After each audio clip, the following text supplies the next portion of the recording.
मैं हूं आपके साथ नेहा शर्मा। आप देख रहे हैं हमारा हरियाणा और अपना हिमाचल। बड़ी जानकारी हिमाचल प्रदेश से सामने आ रही है। खाई में बस के हादसे में 7 लोगों की मौत हो गई है, कई लोगों घायल होने की जानकारी सामने आई है। आपको बता दें कि सिरमौर में 200 मीटर नीचे लुढ़की बस में 50 से ज्यादा यात्री सवार थे। हिमाचल प्रदेश के सिरमौर में शुक्रवार को प्राइवेट बस 200 मीटर गहरी खाई में जा गिरी। ये तस्वीरें भी सामने आ रही है। आपको बता दें कि हादसे में 8 लोगों की मौत हो गई है। 8 लोगों की मौत की पुष्टि हुई है। सिरमौर के एसपी निश्चंत सिंह नेगी ने भी इसकी जानकारी दी है। कहा है कि कई लोग घायल हैं। बस में 50 से ज्यादा यात्री सवार थे, जिसमें महिलाएं और बच्चे भी शामिल थे। कई लोग घायल हैं। ये हादसा दोपहर बाद 2:45 बजे सिरमौर के हरिपुरधार बाजार से करीब 100 मीटर पहले हुआ है। बस में कुफरी, शिमला और हरिपुरधार क्षेत्र में सिरमौर के भी लोग सवार थे। तो बड़ी जानकारी यहां पर सामने आ रही है। दर्दनाक हादसा पेश आया है। बस पूरी तरह से चकनाचूर हो गई है। हिमाचल प्रदेश में खाई में बस गिरी है। कई लोगों के घायल होने की खबर सामने आ रही है। तो सिरमौर में 200 मीटर नीचे बस लुढ़की है। ये तस्वीरें भी सामने आई हैं। आपको बता दें कि आसपास से स्थानीय लोग भी इकट्ठा हुए हैं और प्रशासन भी मौके पर पहुंचा है। तमाम लोगों को बस से बाहर निकालने की कोशिश की गई, लेकिन बस की स्थिति आप देखिए किस तरीके से बस के परखच्चे उड़ गए हैं। हिमाचल प्रदेश में सिरमौर में हादसा पेश आया है, जहां पर इस हादसे में 7 लोगों की मौत हो गई। तो बड़ी जानकारी सामने आ रही है। हिमाचल प्रदेश में खाई में बस गिरी है। कई लोगों के घायल होने की खबर भी सामने आ रही है। दर्दनाक सड़क हादसा पेश आया है। सिरमौर में 200 मीटर नीचे ये बस लुढ़की है। इस खबर पर ज्यादा जानकारी के लिए हमारे साथ योगराज संवाददाता जुड़ चुके हैं, फोन लाइन पर मौजूद है। योगराज, क्या कुछ जानकारी इस खबर को लेकर? बहुत ही भीषण सड़क हादसा हुआ है। हादसे में 7 लोगों की मौत की खबर सामने आई है। जी हाँ, बिल्कुल। सिरमौर के हरिपुर धार में ये निजी बस दुर्घटनाग्रस्त हुई है, जिसमें 8 लोगों की मौत हो गई है। 7 लोगों की पहले मौत हो गई थी, एक इसमें अपडेट और आई है, 8 लोगों की मौत हो गई है। और बस में लगभग 50 के आसपास जो आदमी हैं वो सवार थे और बस शिमला से कुपवी की तरफ जा रही थी, लेकिन अचानक अनियंत्रित होकर बस गहरी खाई में गिर गई। हरिपुर धार के पास बाजार करीब 200 मीटर की दूरी पर था, लेकिन उससे पहले ही ये बस लुढ़क गई और बुरी तरह से बस क्षतिग्रस्त हुई है। स्थानीय लोगों की मदद से और पुलिस प्रशासन की मदद से घायलों को अस्पताल भेजा गया है, लेकिन कुछ एक जो घायल हैं उनकी कंडीशन बेहद ही जो है वो गंभीर बताई जा रही है, जिनको रेफर किया जा रहा है शिमला, और कुछ एक लोगों को पीजीआई चंडीगढ़ जो है वो उनकी कंडीशन के अनुसार भेजा जा रहा है। काफी दुखद ये घटना है। बस पूरी तरह से भरी हुई थी। जीत कोच ये बस निजी बस है। हिमाचल प्रदेश में इस तरह के हादसे आए दिन होते रहते हैं, क्योंकि हिमाचल प्रदेश पहाड़ी इलाका है। ऐसे में यहाँ पर जब इस तरह की घटना होती है तो नुकसान ज्यादा होता है। और बस काफी भरी हुई थी। हालांकि अभी तक इसके कारणों की पुष्टि नहीं हो पाई है कि आखिर क्या कारण रहे, बस क्यों दुर्घटनाग्रस्त हुई है, लेकिन काफी दुखद ये घटना घटित हुई है, जिसमें 8 लोगों की मौत हो गई है और अभी भी जो है वो रेस्क्यू वहां पर चल रहा है। अस्पताल जो है वो घायलों को पहुंचाया जा रहा है। सरकार की तरफ से दुख प्रकट किया गया है और हर जो है वो मदद का यहाँ पर आश्वासन दिया गया है, लेकिन काफी बेहद दुखद घटना जो है ये घटित हुई है और फिलहाल रेस्क्यू ऑपरेशन चल रहा है। जी चलिए युवराज, शुक्रिया तमाम जानकारी के लिए। तो हिमाचल प्रदेश में ये बस खाई में गिरी है। सिरमौर से जानकारी सामने आई है, 8 लोगों की मौत हो गई है। अब बड़ी खबर हिमाचल प्रदेश से अगली है। हाईकोर्ट से बड़ा झटका सरकार को। हिमाचल सरकार को हाईकोर्ट ने झटका दिया है। हाईकोर्ट के पंचायत चुनाव को लेकर आदेश सामने आए हैं। 30 अप्रैल से पहले चुनाव करवाने के आदेश दे दिए गए हैं। 30 अप्रैल से पहले चुनाव करवाने होंगे। पंचायत चुनाव पर एससी के फैसले पर अब नाराजगी जताई है। सीएम सुखविंदर सिंह सुक्खू ने नाराजगी जताई है। प्रदेश ने समय मांगा था, डिजास्टर एक्ट लगा हुआ है, लेकिन उसके बावजूद भी हाईकोर्ट ने यह प्रतिक्रिया दी है। इसके बीच अदालत का फैसला भी आया है। सीएम ने कहा है कि ऐसे डिजास्टर एक्ट के क्या मायने रह जाते हैं अगर इस तरीके से ये जो फैसला है वो हाईकोर्ट ने सुना दिया है। सरकार इस फैसले पर अध्ययन जरूर करेगी। सरकार अप्रैल मई में ही चुनाव करवाने के पक्ष में थी। सुखविंदर सिंह सुक्खू ने इस पूरे मामले पर क्या कुछ कहा, आपको सुनवा।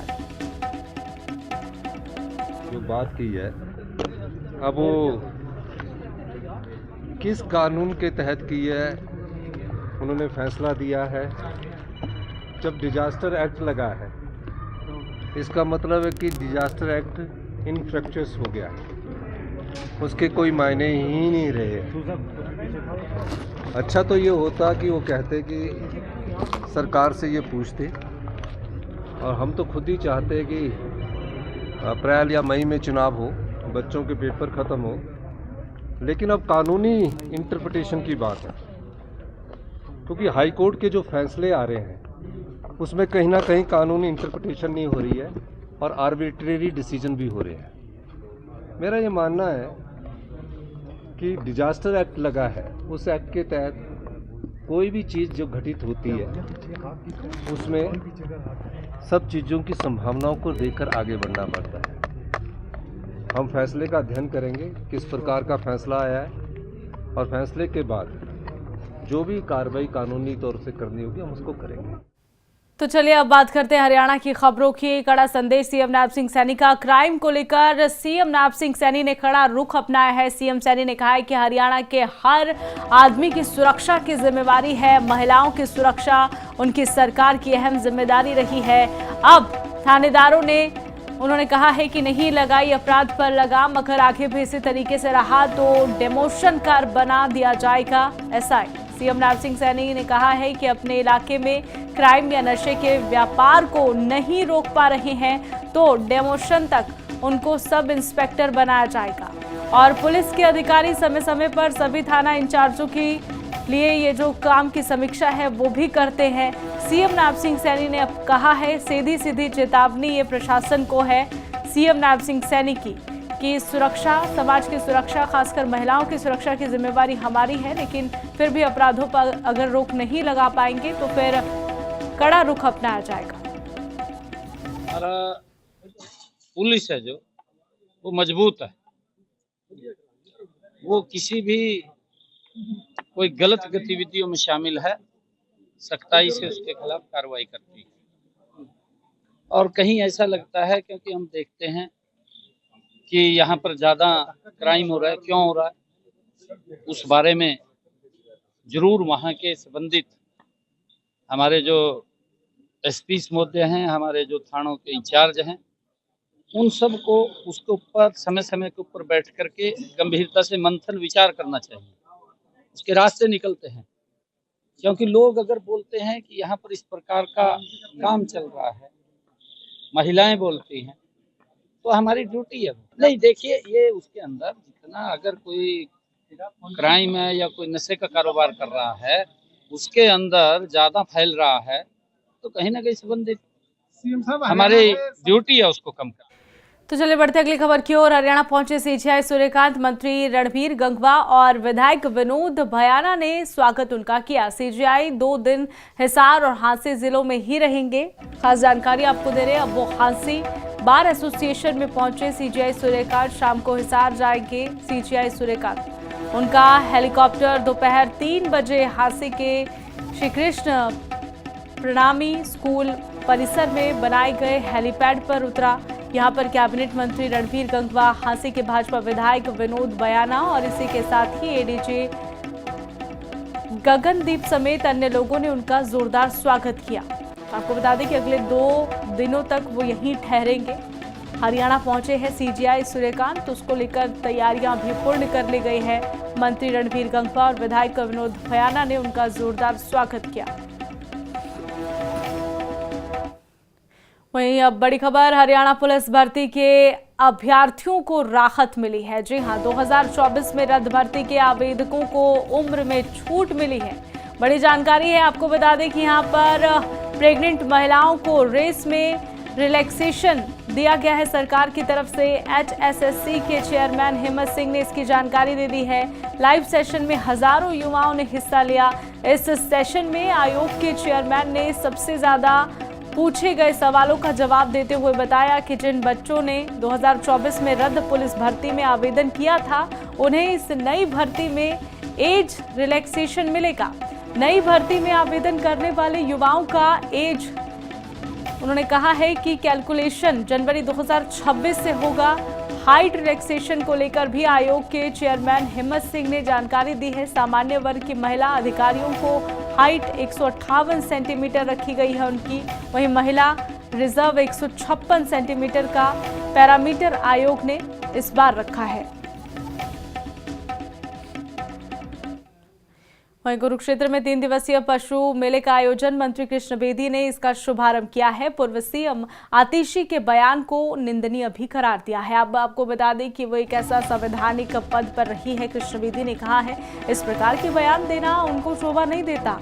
लोगों को आहत किया है उन्होंने, उनको देश के लोगों से माफी मांगनी चाहिए, कृष्ण बेदी ने कहा है। हरियाणा 2026 का ये एक बहुत बड़ा आयोजन हमारे यहाँ की टीम ने किया। 7वां इवेंट है ये, और जिस प्रकार यहाँ पर डेयरी इवेंट्स और डेयरी इंस्ट्रूमेंट और साथ में किसान को मजबूत करने वाले जिस प्रकार की नई नई टेक्नोलॉजी और नई टेक्निक के यंत्र यहाँ पर देखने को मिल रहे हैं, और एक पशु मेला भी इन लोगों ने साथ में लगाया है। ये एक बेहतरीन कार्यक्रम यहाँ की टीम ने इन्होंने किया है। मैं अपनी ओर से इनको बहुत बहुत शुभकामनाएं और बधाई देता हूँ, और मुख्यमंत्री जी के बिहाफ पर इन लोगों को आश्वस्त करता हूँ कि इस प्रकार के आयोजन को और बढ़ावा देने का काम करे। हरियाणा सरकार आपके साथ हर प्रकार से सहयोग करेगी। वहीं फरीदाबाद से अगली खबर। फरीदाबाद पहुंची महिला आयोग के अध्यक्ष प्रदेश में दुष्कर्म के मामलों पर उन्होंने बयान दिया है। कहा है कि सभी यहां पर मामलों पर पूरी नजर बनाए हुए हैं। रेणु भाटिया ने कहा है कि संबंधित अधिकारियों को भी अपडेट लगातार उनसे ली जा रही है। शूटर मामले में एसआईटी का गठन किया गया, जल्द से जल्द कोच को भी गिरफ्तार किया जाएगा। साथ ही आपको बता दें कि उन्होंने कहा है कि आज फिर से दोबारा से सेक्टर 58 इलाके के एक ऑटो चालक के द्वारा महिला के रेप की घटना सामने आई है। इस पर भी महिला आयोग ने संज्ञान लेते हुए संबंधित डीपी से मामले की जानकारी मांगी है और आरोपियों के खिलाफ सख्त कार्रवाई की मांग की है। रेणु भाटिया का बयान सामने। महिला आयोग की अध्यक्षा से पूछ रहे हैं, तो मैं आपको एक ही बात कहूंगी कि बहुत सारे केसेस, यूं कहें कि अगर 100 केसेस आते हैं तो 100 में से 60 केस इस तरह के होते हैं। 60 में से 30 case live in relationship extra marital affair की वजह से 376 लगाया जाता है। बकाया जो 30 केसेस अगर मैं आपको लमसम बताऊं तो वो पॉक्सो के या जबरन के होते हैं, जैसे किराएदार, मकान मालिक, और उनमें भी 30% में भी अगर मैं आपको बोलूं तो 50% केसेस रिश्तेदारों के द्वारा किए गए रेप के होते हैं, जिनके ऊपर हम सख्ती बरत रहे हैं। बहुत से केसेस ऐसे आए कि मामा ने रेप किया, फिर माँ ने बेटी को समझाया नहीं नहीं बदनामी होगी, मामा का नाम, हमारा रिश्ता, राखी, ये सब टूट जाएगा, परंतु हम इस मामले में भी सख्त हैं। अगली खबर पंचकुला से है। पंचकुला में एसकेएम प्रतिनिधि मंडल की मुलाकात हुई है। हाई पावर कमेटी से एसकेएम प्रतिनिधि मंडल ने मुलाकात की है। इसी के साथ ही आपको बता दें कि सुप्रीम कोर्ट द्वारा गठित कमेटी से कई विषयों पर चर्चा हुई है। किसानों की कई मांगों को लेकर भी बैठक की गई है। संयुक्त किसान मोर्चा गैर राजनीतिक का राष्ट्रीय प्रतिनिधि मंडल सुप्रीम कोर्ट द्वारा गठित हुई पावर कमेटी में कृषि से जुड़े अहम विषयों पर भी चर्चा के लिए पंचकुला में मुलाकात की है। ये बैठक किसानों की विभिन्न मांगों और कृषि सुधारों को लेकर आयोजित की जा रही है। प्रतिनिधि मंडल के साथ पंजाब के वरिष्ठ किसान नेता जगजीत सिंह डलेवाल भी पंचकुला पहुंचे। बैठक हाई पावर कमेटी के चेयरमैन रिटायर्ड जस्टिस नवाब सिंह की अध्यक्षता में संपन्न हुई। साथ ही आपको बता दें कि जगजीत सिंह डलेवाल किसान नेता भी इस बीच इस बैठक में मौजूद रहे। हमारी मांगे तो सरकार को भी पता है, कमेटी को भी पता है, पहले से ही दे चुके हैं हम। कमेटी ने मांगी थी हमारे से, हमने दे दी थी। लेकिन अब तो हमारा ये है कि जो किसानों के पक्ष में कुछ फैसला लेने के लिए, कुछ देने के लिए कमेटी जो निर्धारित की गई थी, उनसे कुछ मतलब अपडेट लेने के लिए हमारा ये प्रयास था कि हम सब एक बार, क्योंकि हमारे आंदोलन का ये एक रिजल्ट था, उसका सिक्का था, तो हमारी एक जिम्मेदारी बनती है कि जो जो उस समय हुआ उसके ऊपर बार बार सरकार को या उस कमेटी को याद दिलाया जाए कि किसानों के ये मुद्दे जो हैं इनके ऊपर कंप्लीटली काम किया जाए। नहीं, साड़ी उस तरह ਅਸੀਂ ਮੀਟਿੰਗ ਕਦੇ ਵੀ ਨਹੀਂ ਕਰਨਾ ਹੁੰਦੇ, ਅਸੀਂ ਤੇ ਸਿਰਫ ਉਹਨਾਂ ਨੂੰ ਯਾਦ ਕਰਵਾਉਣ ਵਾਸਤੇ ਕਿ ਤੁਹਾਡੇ ਜਿਹੜਾ ਕਿਸਾਨਾਂ ਦਾ ਉਹ ਅੰਦੋਲਨ ਯਾਦ ਰਹੇ। ਜਦੋਂ ਅਸੀਂ ਸਾਹਮਣੇ ਬੈਠਾਂਗੇ ਕਮੇਟੀ ਦੇ, ਸੁਭਾਵਕ ਹੈ ਕਿ ਉਸ ਵੇਲੇ ਕਮੇਟੀ ਨੂੰ ਉਹ ਜ਼ਰੂਰ ਧਿਆਨ ਆਏਗਾ कि ਇਸ ਸਾਡੀ किस ਜ਼ਿੰਮੇਵਾਰੀ ਲਈ। तो खबरों में आगे बढ़ेंगे, लेकिन सबसे पहले आपको लेकर चलते फरीदाबाद, जहां पर सीएम नवाब सिंह सैनी संबोधन कर रहे हैं। हमारी सरकार की सोच है कि बजट सरकार का नहीं होना चाहिए, बजट आम नागरिक का होना चाहिए, लोगों का होना चाहिए, जनता का होना चाहिए। उस आधार के ऊपर हम सब ने अलग अलग वर्गों से हम चर्चा करके उनके महत्वपूर्ण सुझाव इसमें शामिल कर रहे। मुझे आज खुशी भी है कि आज हमारे सभी डॉक्टर्स और स्वास्थ्य क्षेत्र से जुड़े हुए सभी महानुभाव यहाँ उपस्थित हैं। अभी 3 रोज पहले हमने गुरुग्राम में 24 दिसंबर को हमारे भारत के यशस्वी गृह मंत्री आदरणीय अमित शाह जी, उनके द्वारा हरियाणा का विजन डॉक्यूमेंट 2047 उसको लॉन्च किया। हमारी एक सोच है कि 2047 में हमारा हरियाणा कैसा हो, हरियाणा किस दिशा में खड़ा हो, क्योंकि देश के यशस्वी प्रधानमंत्री आदरणीय नरेंद्र मोदी जी ने एक बात उन्होंने संकल्प लिया है कि 2047 तक ये भारत विकसित भारत बनाना है। और प्रधानमंत्री जिस बात की चर्चा भी करते हैं समय समय के ऊपर कि जब ये भारत विकसित भारत बनेगा तो उस विकसित भारत में हरियाणा ग्रोथ इंजन का काम करेगा। ये हम सब की बड़ी जिम्मेवारी है कि 2047 का कैसा हरियाणा हो,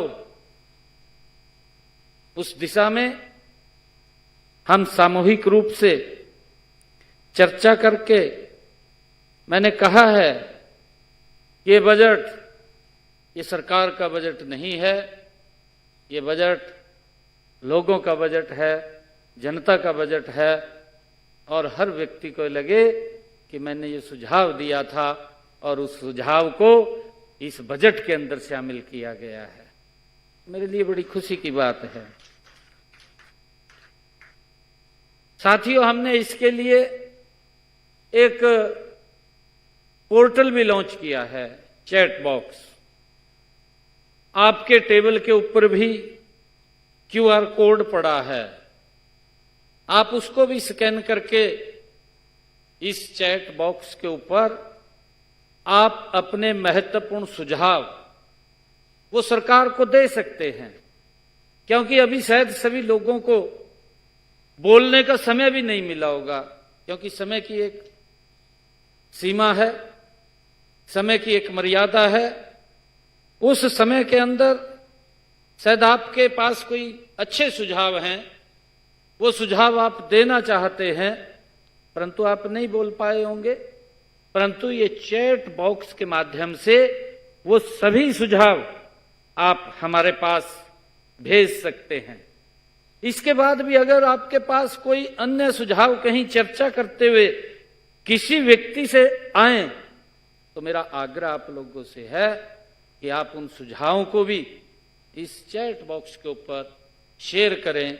और उसके ऊपर बताया भी है, और मैं ये कहना चाहूंगा कि जो आपके महत्वपूर्ण सुझाव आएंगे, वो सुझाव ये कोई छोटा विषय नहीं है, ये लाखों जिंदगियों को बचाने के आपके सुझाव होते हैं।